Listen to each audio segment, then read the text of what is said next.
সুপ্রিয় শিক্ষার্থী বন্ধুরা, সকলে আমার সালাম গ্রহণ করবে। আসসালামু আলাইকুম রহমতুল্লাহি ওয়া বারাকাতুহু। আশা করি সকলেই ভালো আছো। তোমরা যারা ষষ্ঠ শ্রেণীতে তোমাদের ষান্মাসিক সামষ্টিক মূল্যায়ন 2024-এর বাংলা বিষয়ে শিক্ষার্থীদের জন্য যে নির্দেশিকাটা প্রকাশ করেছে, সেই নির্দেশিকাটা এখানে দেখাবো। তোমাদের যে কাজগুলো করতে হবে, নির্দেশনা বুঝতে সমস্যা হলে শিক্ষক বা সহপাঠীদের সাথে আলাপ করা যাবে। প্রয়োজনে পাঠ্য বইয়ের সাহায্য নেওয়া যাবে।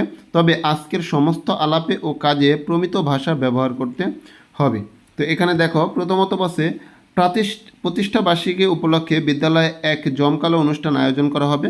অনুষ্ঠানের এক অংশে থাকবে আলোচনা সভা, আরেক অংশে থাকবে সাংস্কৃতিক পরিবেশনা। আলোচনার অংশে বিদ্যালয়ের প্রতিষ্ঠা, সাফল্য ও বিদ্যালয়ের ভবিষ্যৎ পরিকল্পনা নিয়ে আলোচনা করা হবে। আলোচনার পর থাকবে বিদ্যালয়ের শিক্ষার্থীদের নানা রকমের পরিবেশনা। অনুষ্ঠানে উপস্থিত থাকবেন বিদ্যালয় কর্তৃপক্ষ, সকল শিক্ষার্থী এবং শিক্ষক। এই অনুষ্ঠানের আয়োজনে শিক্ষার্থীদের সক্রিয় অংশগ্রহণ করতে হবে।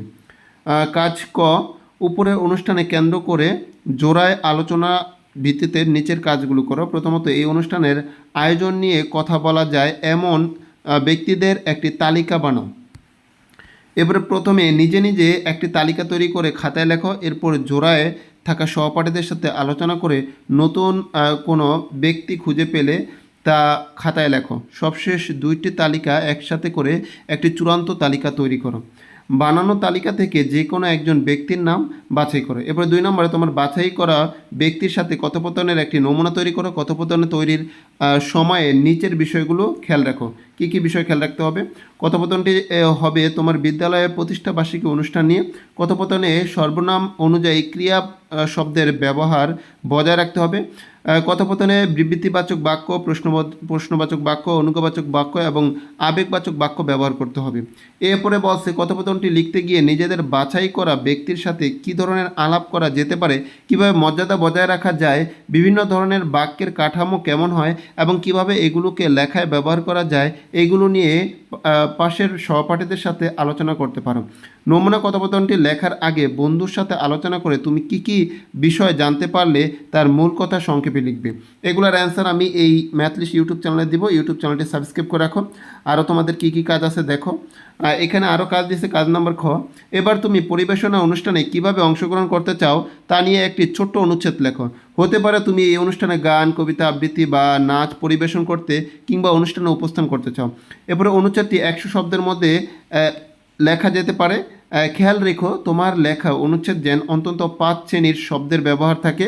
এই অনুচ্ছেদ যেন অন্তত 5 ধরনের জ্যোতি চিহ্নের ব্যবহার থাকে। এরপরে 3 নম্বর বসে, নিচের ছকের অনুরূপ একটি ছক তোমার খাতায় আঁকো। তোমার অনুচ্ছেদ থেকে 5টি শব্দ নিচের ছকের বাম কলামে লেখো। শব্দগুলো কোন শ্রেণীর তার ডান কলামে লেখো, এখানে লিখতে হবে। এরপরে 4 নম্বর বসে, নিচের ছকের অনুরূপ একটি ছক তোমার খাতায় আঁকো।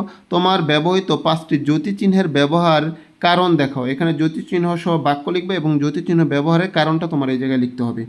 এগুলোর অ্যান্সার তোমরা পেয়ে যাবা। চ্যানেলটি অবশ্যই সাবস্ক্রাইব করবা। 5 নম্বরে, এখন তোমাদের লেখা অনুচ্ছেদ থেকে যে কোনো 2টি শব্দের বিপরীত শব্দ লেখো। এরপর এই 2টি বিপরীত শব্দ ব্যবহার করে 2টি বাক্য লেখো। বাক্য নম্বর 1, বাক্য নম্বর 2।